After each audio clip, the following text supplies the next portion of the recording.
that's too light. Oh well, now listen to me, people. Come on, I'll keep you safe from harm. Go home and dig in your garden. Find someone to help you farm. Go to the doctor feeling tired to the bone. He can keep all his x-rays, build up your muscle tone. Go home and dig in your garden. Right at the Saturday morn. Go home and dig in your garden. Find someone to grind your corn.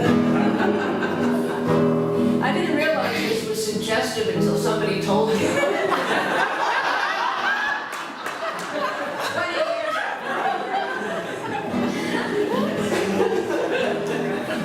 Apologies to Minister. It's quite all right. I'm enjoying it, man. Go to the preacher, let her say a little prayer. She could keep her Bible stories, get the good and fresh air. Go home and dig in your garden, plant the blessings with the seeds. Go home and dig in your garden, find someone to pull your weeds.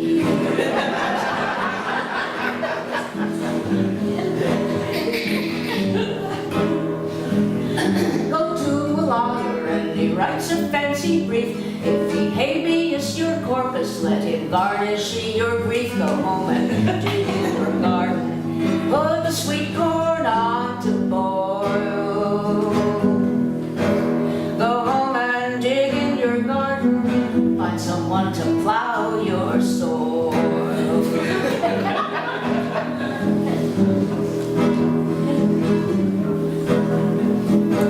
Go to the station, get your wheels realigned. If they grease the undercarriage, keep this little thought in mind. Go home and dig in your garden, baby, gotta break new ground. Go home and dig in your garden, spread good love and all around.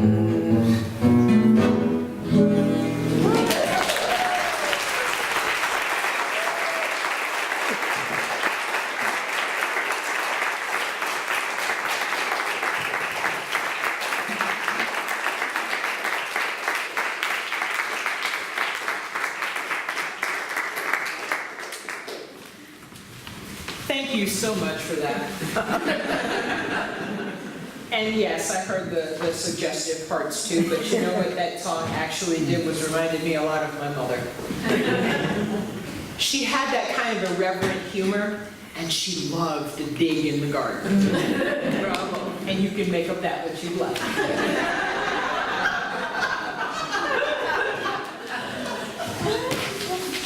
It is quite a pleasure to be here with you this morning. And my subject this morning is one I have some personal experience with, and quite often those are the ones that make the best sermons. It's entitled, How to Trust When You've Been Hurt and Betrayed in the Past. Trust is the glue that holds all human relationships together. Human beings, we, you, I, are social animals. And for thousands of years, we've lived in groups depending on mutual trust for survival. But what role does trust have in our busy 21st century lives when the emphasis can feel like it's only on individual achievement? A world where we're besieged by constant and unrelenting comparison to others, whether it's for a promotion at work, success in the entrepreneurial realm, social media, or in our relationships. In the modern world, it can feel like it's all about winning and staying ahead of the competition. So where does trust fit into all of that? Studies have shown that trust is more important than ever for our happiness as thinking, feeling creatures. In order for us to be successful, to feel productive, we need to be able to trust those we work with, interact with, and spend time with. Authenticity and integrity underpin the trust we have or don't have in relationships, in our personal and business lives. When you trust someone, whether that's a parent, a family member, a colleague, a partner, or a fellow citizen, you're relying on a connection that's built on shared values. This unspoken agreement states that you'll look after each other and that you can be trusted, that I can feel secure that you will not share personal information or secrets. Trust informs others that you will keep the promises that you make, that you're as good as your word, and that you can be relied on to be who you appear to be.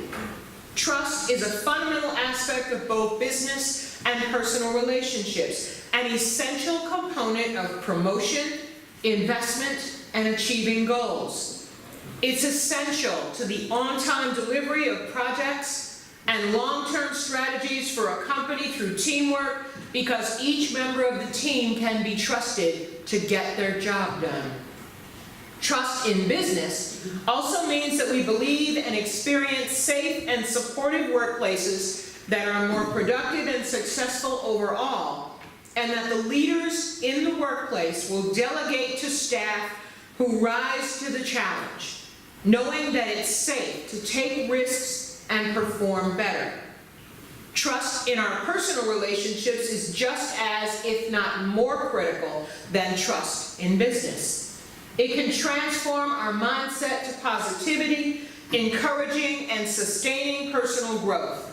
Family and friends can rely on each other for help and support in everyday circumstances, knowing that commitments will be kept and crises will be met with support that comes at the exact right time. When we're able to experience trust, both others trusting us and us knowing we can trust others, it makes life easier and better. Trust, complete and true, means we don't have to remain on edge and eternally vigilant. We can relax and enjoy the other aspects of trusted relationships: respect, honesty, calm, and certainty. So you might now be thinking, okay, Diane, I've trusted before. I've given people in my life the benefit of the doubt, and sometimes they let me down. Sometimes they hurt me. And right about now, I'm not so sure about this trust thing. The first layer of trust in our lives has to begin with us. We have to be able to trust ourselves as that vital, irreplaceable first step toward being able to trust other people. If you radiate self-doubt and negativity, people will take you at your valuation. They'll believe what you say about yourself. Some of the most damaging conversations we have as people are the ones we have with ourselves about ourselves. If you've been hurt or betrayed in the past, it's hard to trust others, and it may even be harder to trust yourself. It may not feel safe to trust yourself. You might still feel that somehow it was your fault that you were let down.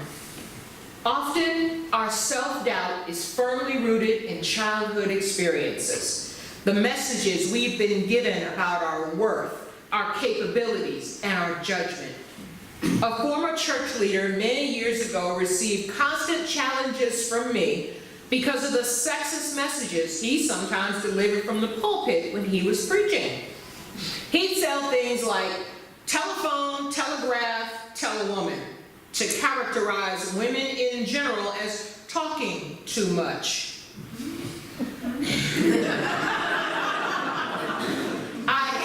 Challenge that statement because I knew there were young girls and boys who heard that, saw him as the authority figure, and thought what he said was the truth.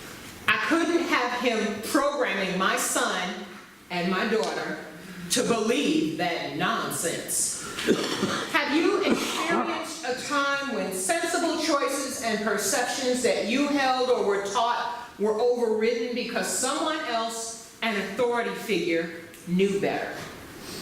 So many of us are trained from early childhood to give our power away and doubt ourselves. It's time to reclaim your power. Start by trusting in yourself and grow into your best you. You must work on trusting yourself before you can trust others. It's impossible to completely trust others when you don't trust yourself. Now, trusting other people might seem difficult or even foolish in the current climate of uncertainty and exposure. It's especially difficult if you've been betrayed and hurt by people you thought you could trust, whether it was a partner, a best friend, a family member, a colleague, or one of those authority figures we just mentioned. You probably felt hurt and angry and anxious in the moment, and may be feeling that way right now as you recall and relive the experience and consider what this means for your current and future relationships. As with so many other challenging or traumatic experiences, the only way out is to recover and heal, to get through it by being honest and gentle with yourself and also with others. In outlining some key steps to recovering and being able to trust again, it's important to give yourself time to work through the complex emotions and the hurts. Don't bury those feelings. Put on a brave face and say, it's all behind me now. Being able to move on from the past is important, but you do have to process it first. So here's 3 key steps to help you move toward processing and healing. First is acknowledgement. Acknowledge the wrong, the pain, and the shock of being let down by someone you trusted. It's essential that you're honest about these feelings. If you're hurt, you're shocked, you're sad, maybe ashamed, jealous, or vindictive. Being honest about the range of emotions, no matter how uncomfortable they are, will help clear the deck so you can survey the landscape and work out your recovery process. Forgive yourself and let go of what no longer serves you. Forgiveness may be the last thing on your mind, but it's vital to be able to let go. This might be difficult if the other person doesn't acknowledge that they hurt you, or that in some way they were to blame, or you were to blame for their betrayal. If forgiving the betrayer seems impossible right now, don't force it. Give it time. Instead, the first thing is to forgive yourself. That might seem hard or even wrong, but it can help break the link with the past and help you focus on the future.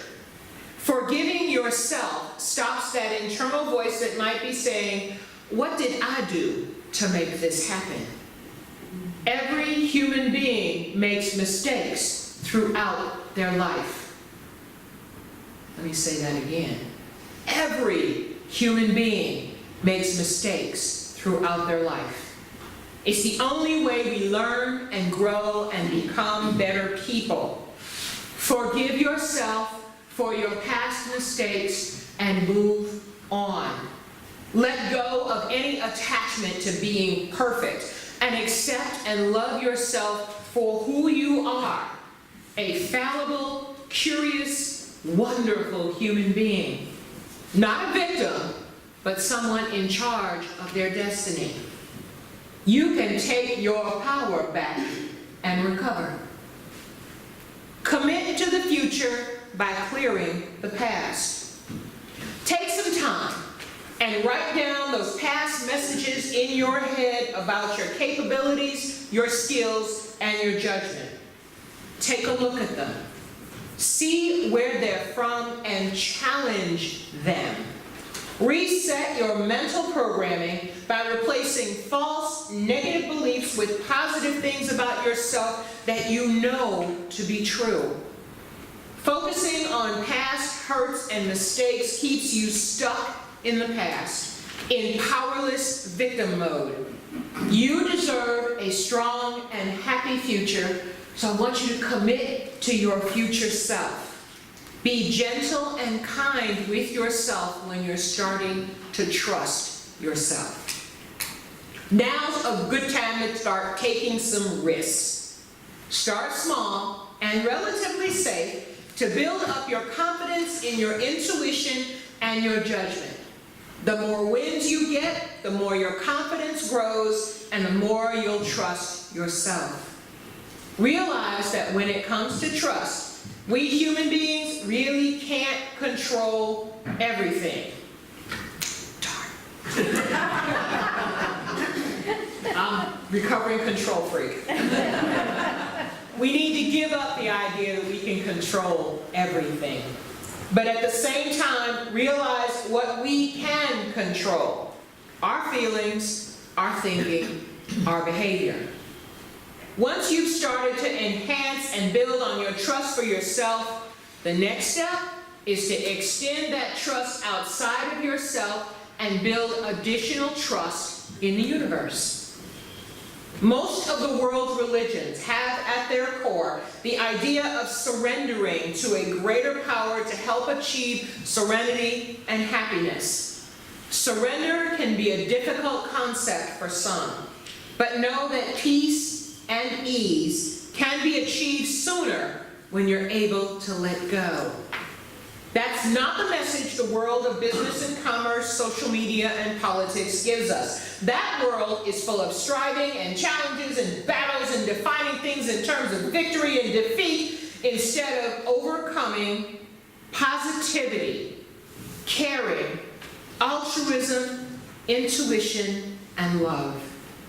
It's every person for themselves in that other word, and the words surrender and trust just aren't major themes in standard vocabulary or ordinary life. We, however, if you hadn't noticed, are not ordinary. We are Unitarian and Universalists, and we have a foundation and a power that some do not.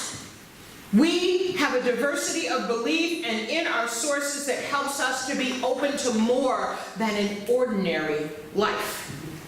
Now, we might not be able to change the world overnight, but we can certainly start with some positive changes for ourselves right here, right now, working to eliminate that lack of trust in ourselves and others that's rooted in a lack of self-knowledge and in self-doubt.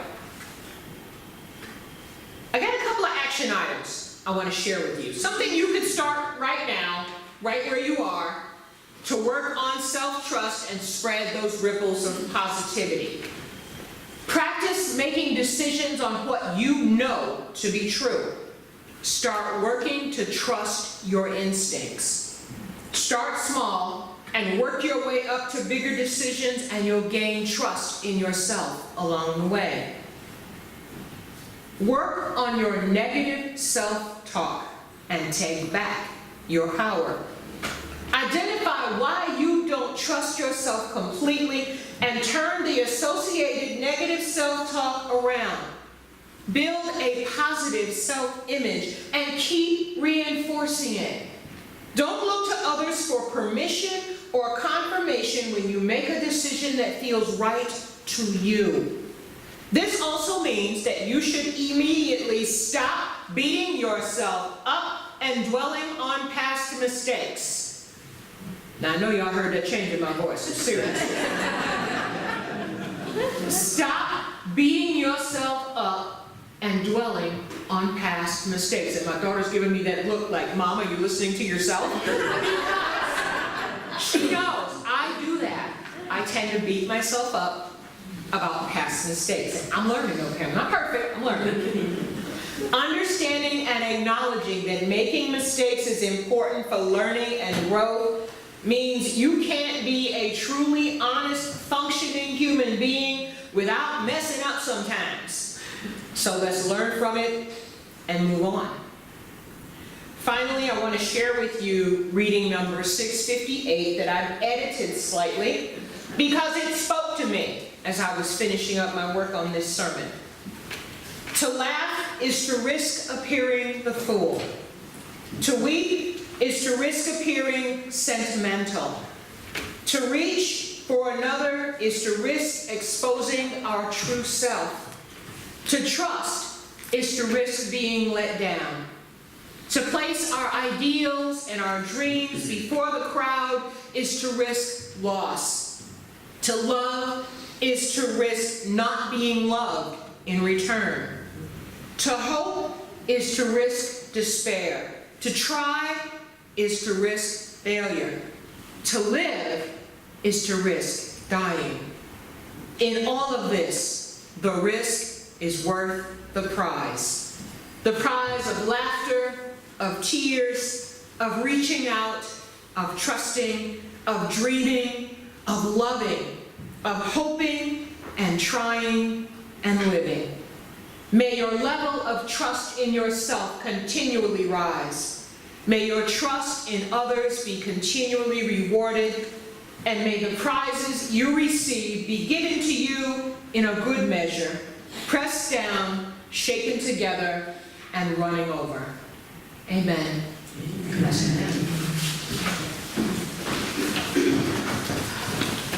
Our closing hymn this morning